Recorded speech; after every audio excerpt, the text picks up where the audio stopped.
Welcome to Live DAF, your online DAF Yomi Shir. Shalom Aleichem, welcome back to today's DAF, KIDDUSHIN Ayin Tes. So we are at the Mishnah, which is on Ayin Ches, Amud Beis, 4 lines off the bottom of the Amud. Says the Mishnah, Mishanasan Rishus, Lishluchai Lekadesh Ispita. A fellow authorized a Shaliach to go and be Mekadesh his daughter. Okay, we're speaking about a young daughter who is still in her father's Rishus, under his jurisdiction, so the father enables somebody to go be Mekadesh her. He sends him off. But what happened? The father himself goes and finds another man for his daughter. Question: which Kiddushin takes effect? Well, it depends which one was first. If father's Kiddushin with this new person preceded the Kiddushin that the Shaliach did on his behalf, well then Kiddush of Kiddushin, then the father's Kiddushin takes effect. And Rashi explains, you know why? The batle l'shluchusei the shliach, because by proceeding independent of that shliach, father in effect is nullifying the authority, the rishus that he gives to the shliach. He's no longer representing him, and therefore his actions are null and void. So father's Kiddushin take effect, and not the shliach's. But if the shliach happened to do his first Kiddush of Kiddushin, then of course that one works. But let's say it's unknown. I'm not sure which one came first. Shneim noisnim get. So both of these potential husbands will have to give a get. Vimrotzu, if they decided they can make an arrangement, echad noisnim get, ve'echad koines, one divorces, one marries. The same halacha applies in the following case: Isha herself authorizes a person to do Kiddushin on her behalf. She goes and does it on her own with another person. If she came first, Kiddushin, then that one takes effect. If the Shliach came first, Kiddush of Kiddushin, that one takes effect. Let's say we don't know. They both have to give her a get. Just in case. Vimratzu, but if they make an arrangement, then they can do like before. Echad noisen get, echad koines. One will give a get, one will marry. Why the repetition in the Mishnah? Aren't both of these cases exact duplications? Utzricha, they both carry a chiddush. The iyashmin and gabi day. Had we only discussed the first case of the father, I would say mishum de gavur kimla b'yechs. You know why? We say that the father's own actions overrides the future action of the shliach is because a man is proficient. He's an expert when it comes to yichus. So basically, the father encountered a person who who in his eyes was a really certified miyuchas, high upstanding fellow, cream of the crop. He decided, okay, let's go with this man for his son-in-law. And in effect, he was mevatel. By doing so, he was mevatel the shlichus of the shliach. Therefore, we say that if father came first, it overrides the shliach. But an issue is not necessarily so well versed in concept of yichus. So perhaps, even though she did go ahead and do a kiddushin on her own, independent of her shliach, perhaps since she's not such an expert, she didn't really mean to take it upon herself to be mekadesh herself. She was really relying on the shliach. She was just doing a backup, just in case that doesn't work. I want this, but of course, if that one worked, she'll go along with it. No, says the Mishnah, it's not true, because she went and she was mekadesh herself. That overrides and preempts any other kiddushin down the road. If you only discussed her case, I would say her kiddushin overrides the shliach mishum de itis adaika mitzvah, because before the woman marries, she checks out she's particular about her husband. So when she was mekadesh herself, certainly she decided this is the way to go. Aval iu, when it comes to the father, who isn't necessarily 100% particular and so makpid, all he wants is a good son-in-law, miyuchas. So in that case, perhaps he doesn't have the same degree of care and concern and particularity, and therefore, even though he did a kiddushin ahead of his shliach's kiddushin, he really meant just, to do it as a backup, just in case. But of course, he wants to go along with the shliach's kiddushin. He wasn't even mevatel it. No, tzricha. That's why the Mishnah mentions both cases. They're both alike, and they're both same halacha. That whether it's herself or her father, if they go ahead and they do a kiddushin in advance, ahead of the shliach, so theirs works and the shliach was batal. Itma, we have another case regarding a kitcha avia b'derech, a father who was mekadesh a daughter, and a daughter herself was mekadesh herself. So avia was mekadesh her, he was on the road, and he was mekadesh his young daughter.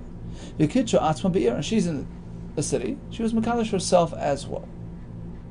Now, she was a na'ara, which means she was past 12 years old, which makes her a gedola, but still in her father's rishus with respect to kiddushin. And that lasts for 6 months until she becomes a boigeres, a confirmed adult. So it's 6 months into adulthood, turns her into a boigeres, in which case she leaves her father's jurisdiction and she's totally independent in terms of kiddushin. Okay, so now we have a young woman whose father was mekadesh her out in the road, and she was in town and mekadesh herself to another person. V'kitcha atzma be'ir. Vari boigeres. And then it turns out that she's currently already a boigeres. She's a confirmed adult. The question is, when did it happen? Right, today we discover her as a boigeres. And Rashi says there are simanim, physical simanim of confirmed adulthood. So was her father's kiddushin? Father was traveling on the road. He was mekadesh to another man. Was that going to take effect? Was she still at that time? She's still in his rishus? Or no, she was already a boigeres at that point. That's our concern, and therefore her kiddushin, her personal kiddushin that she did herself, that takes effect. So which one? Rav Amar, her kiddushin overrides. Harahi boigeres lefanena. Look, what's her current status? Her current situation is boigeres. We have a chazak. We assume this is the way it's been for a while, and her father has no rishus to be mekadesh her. Her kiddushin takes effect. Shmuel Amar, no chashinan the kiddushin name. You never know whether or not she was a boigeres at that point when her father was mekadesh her, and therefore you never know. So both kiddushin have to be reckoned with. Now, what exactly happened? Emas. When did we discover her to be a boigeres? When did we see those physical signs? Was it within those 6 months after she became a nara? Between 12 and 12 and a half. Why would Rav say she's currently a boigeres? She was always a boigeres. Hashto the bagra. Well, it's premature. It's within the 6 month period. It's very likely she became a boigeres right now.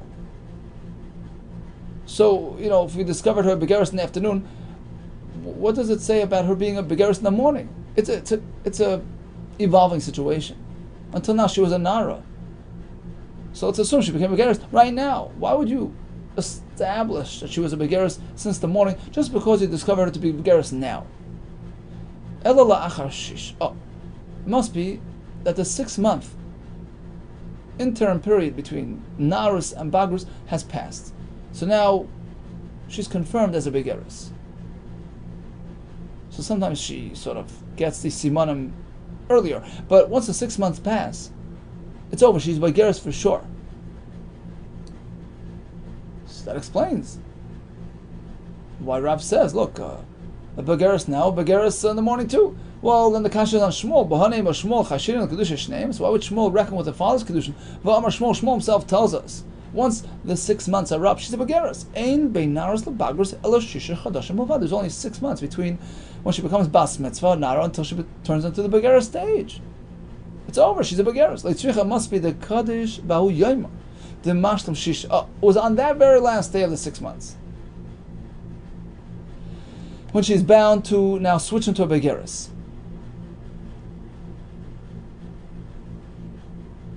and now we discover her to be a begeris with the simanim. Rav Amar Ari begeris lefanenu. So Rav says, look, we see a begeris in front of us, midahash to begeris, once she's begeris. Now we assume it's been this way since the morning, but Safra Nami begeris, because today's the day. And therefore, leave out the father. She's her own person. Ushmol Amar no, hashtu da aisi simanim. You know what? You discovered her simanim now. Okay, now. So going forward, from 3 o'clock in the afternoon, she's a begeris. But until then, she's not a confirmed begeris. And therefore, you have to be chayshish for father's kiddushin. So bottom line, Rav works with the current situation. Whatever she is now is assumed to have been since the morning. And Shmuel says no. Now is good. Going forward is good, but up until now, we're not sure. Shmuel, Maishnami mikvah. Well, according to Shmuel, why is it different in the case of the mikvah? We seem to focus on the current situation. That determines, that establishes. This not mikvah shenim dad v'nimtza chaser. You have a mikvah which was filled to capacity. It's been in use for 2 years, and now today they discovered it to be missing its required amount of water. Kol taharu shenasu al gabu mafre, all items which were serviced with kalim that were immersed in this mikvah, kalim which were tamei and immersed in this mikvah for tahara, anything which came into contact with those things, so anything going back, mafreya bein b'rishus hayach, bein b'rishus haram, whether it's in a private domain or a public domain, doesn't matter. Tmeyos, it is considered tamei. Why? Because it's currently not a kosher mikvah. We assume it's been this way since otherwise, since the day you filled it. It could have gone missing the next day. So it's the chazaka dahashta, the current status, that determines retroactively. So that's a kasha on Shmuel. Answers the Gemara, it's different. Shani Hasam, there are other factors there to be reckoned with. Ika lemeimar hamed tamei chaskasa. Aside from the mikvah, there's the item or the person that was tamei, that was an established tamei. You're trying to remove the tumah by immersing in the mikvah. So that cheskas tumah is a factor that combines with the fact that you found the mikvah to be under capacity, and therefore we have to fear the worst. Look, he was tamei. He attempted to be taivel, but we're not sure what happened, if the mikvah was qualified or not. So we assume, no, there was no proper tefillah. He remains in his former status of tumah. Well, Adrab, just the opposite. Look at the mikvah. Hamid mikvah chaskase. The mikvah was a perfect mikvah way back, right? So let's assume it retained that status until we discover otherwise. Let's assume it was not missing until today. Or hari chasel fanecha. What do you mean? It's missing today. So the current situation establishes its status retroactively, and we assume it was missing all along. Well, so then back to our story with the begeris, hachanami hari begeris lafanecha. We were looking to find a distinction, right, between the mikvah and the begeris. There are other factors. Well, here as well. You have a begeris in front of you. Let's assume it's been this way for a while. Hashto de bager. No, it happened right now. Hasam nami hashto de chasam. Back to the mikvah. So who says it was missing until today? Well, says the Gemara, Hasam Tati L'Riyusa. Over there you have two factors against you. First of all, the mikvah is missing today, so its current situation indicates that it's no good. And secondly, the tummy item had a cheskas tumah, so we assume a remain tummy, as opposed to hacha. In the case of the begeris, chakal L'Riyusa is only one factor to indicate that she's out of her father's reach, which is the current situation of begeris. That's it. You don't have any other factors to add to it, and therefore Shmuel discounts that factor. So it's not comparable to the case of the mikvah. Well, we have another kash. Shmuel, according to Shmuel, why is it different in the case of the barrel of wine? The son is a person set aside a barrel of wine. So he had a barrel of wine. He said, look, very often I need to take off truma from my wine. Let me tap into that reserve. He's sort of using it as a potential truma bank. So every time he needs to take off truma from another bottle, he says, a little bit of this truma, right? The bit that I meant to separate for truma from this bottle, instead of taking it from this bottle, let it be in that barrel. So he's sort of accumulating truma there slowly but surely. But it turns out, one day he walks over to the barrel, discovers it to be vinegar. It soured on him, which is not suitable for truma. Question: when did it happen? Kol gimel yomim vaday. So today, yesterday, day before, 3 days before discovery, we assume, well, if it's vinegar today, it's been this way for the last 3 days, or at least in a very advanced state of souring. So it's no good. Anything which was relying on that wine for the last 3 days is no good. But past that, a week ago, 2 weeks, we don't know. So that's one halach. We're not done with the kasha. Now we go to the next step. We had a kasha from that story of the chavetz to the story of the mikvah.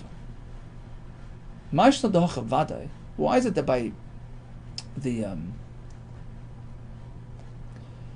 case of the mikvah we say, well, it's all tameh, vaday. But here by the barrel we say, well, last 3 days it's certainly no good, but past that it's uncertain. Why is it only uncertain? Sour today, sour always, just like by the mikvah. It's a good point, but the answer is that it's a different shita. The Mishnah, the Tana, of the story of the chavis, that only applies a suffix, that's Reb Shimon. Reb Shimon, he would do the same thing by the mikvah, because he holds any sort of suffix, any sort of suffix tuma is treated as a suffix. The sign you call tahara shenasu al gabav. Any usages applied to that mikvah, l'mafreya beinu shesayachid shesarab tmeyos is tamei. We fear the worst. We fear that the mikvah was always missing. Reb Shimon Aimer, so Reb Shimon disagrees. Reb Shimon Aimer b'shesarab tmeyos b'shesayachid toilan. He holds that if it occurred out in a public area, then it's tohar. If it occurred in a private area, b'shesayachid toilan, then we treat it as a questionable item. We're not sure. So that's the halacha. Reb Shimon Rashi brings it. It's different than the shita, the prevalent shita that any suffix tumah b'shesayachid is tamei. He said it's a suffix.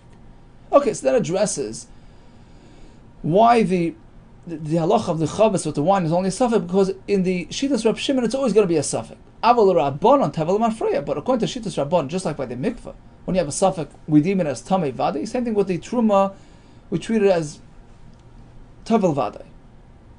Okay, so we concluded sort of the presentation. Now we have a kasha on Shmuel, who doesn't go back in time. He says, he does not reckon with the current situation. He says, look, even if the isha is a begeris today, we don't care. It doesn't necessarily prove anything about the past. Question is, by the mikvah, okay, we had a kasha, we answered that there is another factor to reckon with, the cheskas tumah of the man, but by the chavis, by the wine, we don't have that additional factor. And still, what does the halacha say? Now vinegar, always vinegar. Just like begeris, now begeris, always begeris. That's a kasha on Shmuel. But it doesn't hold like that.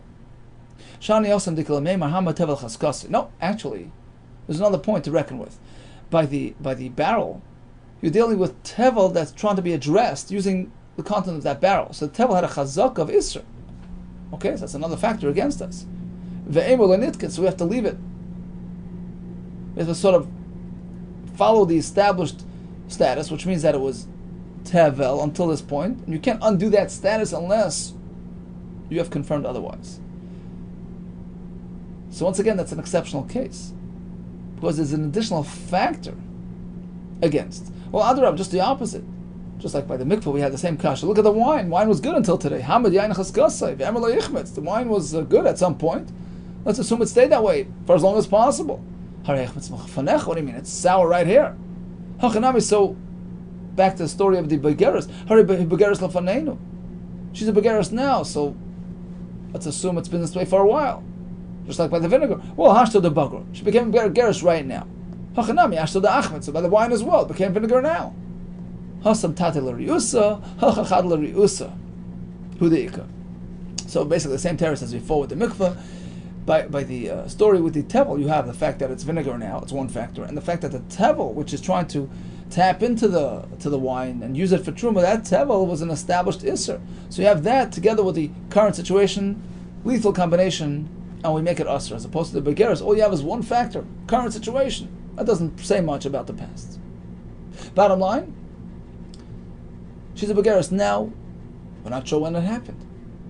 Rav says, current situation carries the day. Shmuel says, you never know. Neima Ketanoi, perhaps it's also machlekes Tanoi. Mi moitzi miyad mi. So Rashi explains. A fellow gives away all his assets when he's deathly ill. And then he recovers. He can take it all back because it was with that in mind. It was sort of conditional. But if he recovers, he gets it back. But if he was healthy when he gave it all away, it's a done deal. It's a legitimate gift.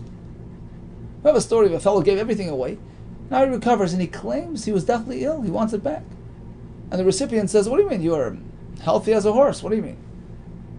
It's a full-fledged gift. Mi moitzi miyad mi. Who's going to have to sort of disprove his opponent? Sorry, mi moitzi miyad mi. Who has the upper hand? Who has the ability to take possession? Mi moitzi miyad mi. Is it the giver or the recipient? Who moitzi miyadam? He can override them. But right, without proving anything. Why? He's healthy now. He must have been healthy all along. He doesn't need to support that. He doesn't need to substantiate that. But they can't take it from him unless they prove it. Unless they prove it. Unless they prove that he was...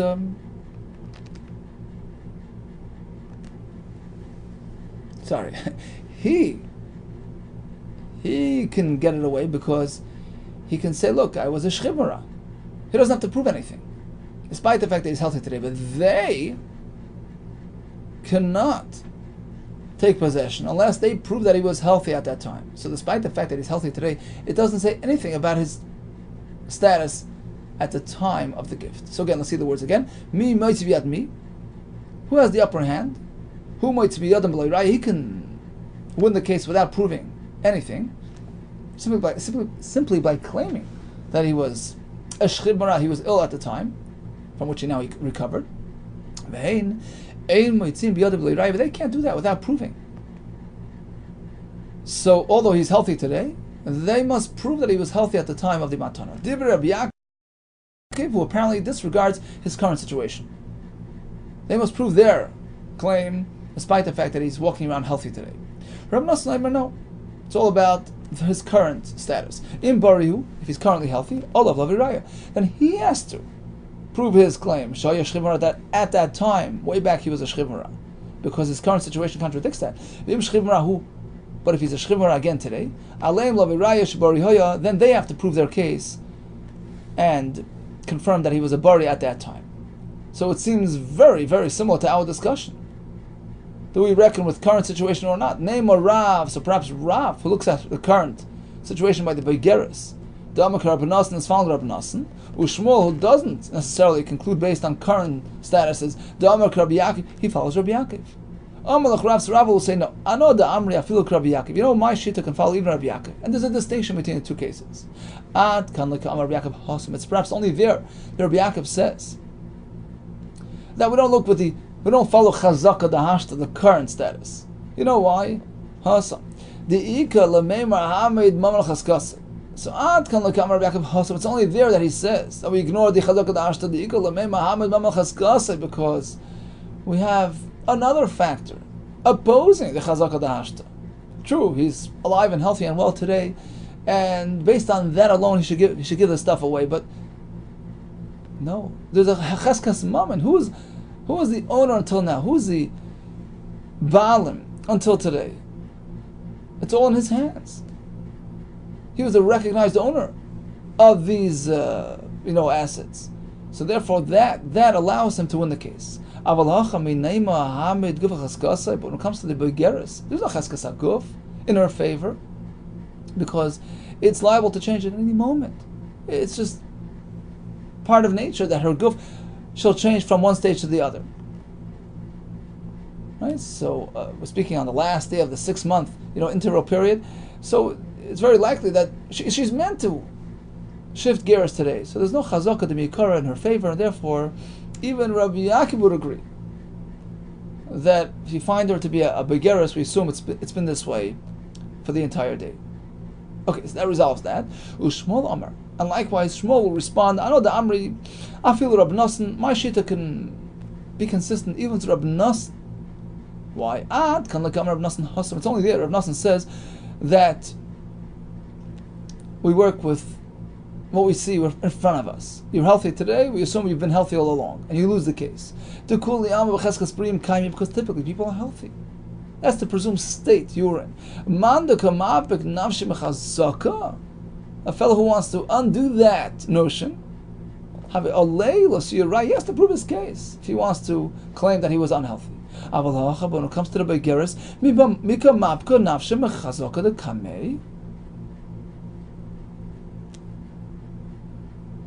she's claiming that she was perhaps a nara. That's not going against any chazaka, any presumptions. There are a lot of naras out there in the world, and therefore Shmuel says we have to take that consideration into account. Name Tanei, perhaps there's another machlekes Tanaim revolving around this question. Kitchavia b'derech. Father's on a road trip. He finds a nice man. He's Makadesh's daughter. Not in her presence, right? She's back home in the city. She was Makadesh herself. And once again, we run into this age problem. We discover her to be a begeres. Question: when did it happen? Tanachada. One brisa says, she's begeres now. It's been this way for a while. Father is out of the picture. Another Tana says, no, the KIDDUSHIN name. There's a possibility that father's KIDDUSHIN was valid. Perhaps at that time she was not yet a begeres. It's the same exact machlokes as Rav and Shmuel. My love, shall we not suggest that Chad Rav, Chad Shmuel, one brisa follows Rav, one Shmuel? No, Idi Shmuel. Perhaps both brises are fully in line with Shmuel. So why does the first brisa say begeres today, begeres always? We're speaking that she's denying, she's opposing her father. She said, what do you mean? I've been this way since 9 o'clock in the morning. And therefore we trust her. That's sort of combined with the fact that there's a chazaka dahashta, her current situation indicates that she's a begeres. So both together gives her that power. Kan, the other brisa which says, well, you never know, we're speaking that she's not necessarily taking a stance. And therefore there's an uncertainty as to when this happened. Says the Gemara, v'nema, shall we now perhaps suggest that midamas nisale pligi, we found a formula to address the two brises in a way that they don't dispute each other, different circumstances. Her argument, her denial plays a role. So perhaps the same can be said regarding the original machlekes. There's no machlekes Rav and Shmuel. Perhaps in principle all agree to Shmuel. There's a big uncertainty as to when this happened, but Rav is speaking when she's denying, when she's taking a stance. There's no machlekes. Valdik. Says the Gemara, no, you can't say that. But Hispera, you can't suggest that. Rabbi Yosef Breder of Menashe Midvil. There was a story involving this person, Rabbi Yosef Breder of Menashe from Devil. He had a similar situation and he ruled like Rav. Shmuel was unhappy with him. And he expressed himself a bit harshly. Kuli Alma. Everybody out there isn't so smart like you, right? Everybody got their brains and their smarts in a small measure, in a small, schnapps glass. And this Chacham Rabbi Yosef here, he got his brains in a larger container. He thinks he's so smart. He was relying on his Chacham, his Bina, to be matir such a thing. That was Shmuel's response to his psak, which was in line with Rav. Now, if there was never a machlekes between Rav and Shmuel, I might come makbid. So why was Shmuel upset? There was no machlekes. Surely Paskin like Rav was speaking in a case where she was being machish, she was taking her stand. It's not up for discussion. Dil moki avadu the machashasa. Maybe the psak that he followed was a case where she was stating her case, which is different than Shmuel's case. So bottom line, it's clear that this is not a good way to explain Rav and Shmuel, because it's clear that there was machlekes, and apparently machlekes applies to all situations.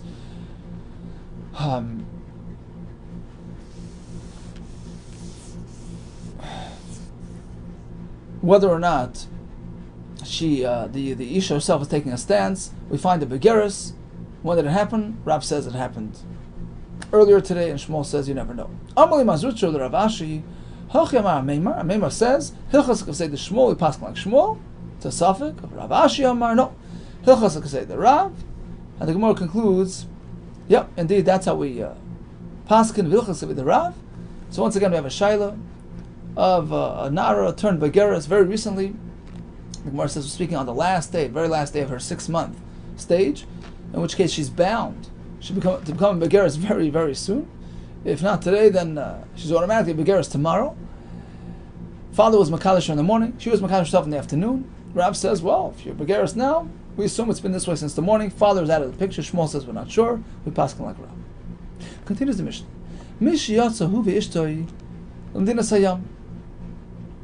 Okay, so his fellow moved out of town with his wife. He returns with the whole family, his wife, his original wife, with some kids. And these kids are sort of, hanging on to the mother. It's clearly their mother. He says, look, remember I left with a woman? Harizu, this is her. And she's already, been certified as a miyucheses. We vetted her family background, perfect. But now he's adding another fact. These are her kids. Does he have to go ahead and certify the kids? No. There's no need to certify mother or children. Mother has been certified way back, and the children are her children. They're evidently her children. They're hanging on to her, right? The Gemara calls them kruchem achareya. They're just following her as children follow a mother. No issue. What about Mesa? Comes back and says, unfortunately, my wife, who I married here, passed away out of town. These are the children we had, Baruch Hashem. So since we don't have the hanging on to the mother, factor, there's no mother. Maybe Raya Labonim. So now all he has to do is prove that these are in fact that woman's children, but then he's done. Ve'ena maybe Raya Isha. He doesn't need to certify the mother because she was already pre-certified way back. Next case, Isha Nosasi Dinasayam. He left as a single man. He returns with her whole family, Baruch Hashem. Look, I married an Isha. Harihizu, this is her. Ve'elabanel, these are the kids. So maybe Raya Isha. He has to certify the yichus of the Isha, but that's it. Ve'ein tzarich lahavi Raya Labanim. He doesn't have to certify the kids who are presumed to be of this mother. But Meisa Ve'elabanel, he left as a single man. He returns with a bunch of kids.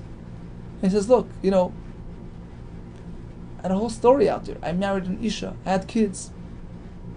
The woman passed away, and these are the kids. So now, Tzarech Lahavi Raya Al Ha'isha V'Alabonim. He has to certify mother and children because the mother's identity is unknown to us. So we have to certify that. And then we have no idea if these are really her kids because they're not hanging around her. So we have to certify these are her kids, and then he's good. Amar Rabba Barafuna V'Kulam. All these kids that we're speaking about, V'Kruchem Achareya, they're hanging on to this mother. So now, once the mother's been certified, the kids go along as well. So this is to the cases where the mother and the kids came along. Tanarabon, Isha Nosasim Dinasayam. So he claims to have married an Isha out there. Maybe Raya Isha. So once again he has to certify the mother. Vein Tzarech Lavi Raya Labana, but not the kids who are Kruchem Achareya. Or maybe Raya Lakdoilim. Vein Tzarech Lavi Raya Laktana. But if he has adult children who are not sort of hanging around the mother, so we do have to certify that in fact these kids belong to this mother. But again, the youngsters are not an issue. When do we say that Kruchem Achareya allows us to assume that these are her kids and therefore we don't need to certify them independently of the mother? That's only Bisha Achas. He returns with one woman with a bunch of kids. So these are the kids of this mother. Once the mother is okay, the kids are automatically okay. I will be shtei nashim. Well, let's say he comes back and says, look, you should know that out there in China I married Rachel and Leah. Okay? And Rachel passed away. And we had some kids. And these are her kids. Aval b'shtei noshim. Maybe Raya. Al ha'isha. Valabonim. So now, again, he claims, out there I married Rachel and Leah. Okay? And Rachel passed away. He's not discussing Rachel's children. Rachel passed away. And Leah, my surviving wife, we had a bunch of kids, and these are her kids.